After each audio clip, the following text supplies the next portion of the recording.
Copper चोरी करणारी आंतरजिल्हा टोळी अखेर स्थानिक गुन्हे शाखेच्या पथकाच्या जाळ्यात अडकली आहे। तब्बल 8 गुन्ह्यांचा छडा लावत पोलिसांनी 3,59,000 रुपयांचा मुद्देमाल जप्त केलाय।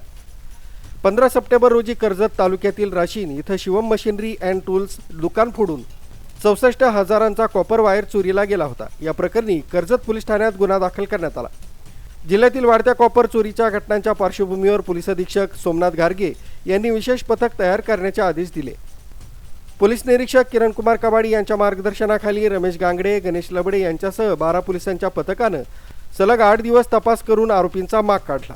शेवटी पोलिसांनी महादेव पवार आणि दादा काळे या दोघांना अटक केली। चौकशीत त्यांनी आणखी 6 साथीदारांची नावं उघड केली। आरोपींकडून 3,59,000 रुपयांचा मुद्देमाल हस्तगत करण्यात आला। या टोळीनं अहिल्यानगर आणि सोलापूर जिल्ह्यातील किमान 8 गुन्हे केल्याचं तपासात स्पष्ट झालंय।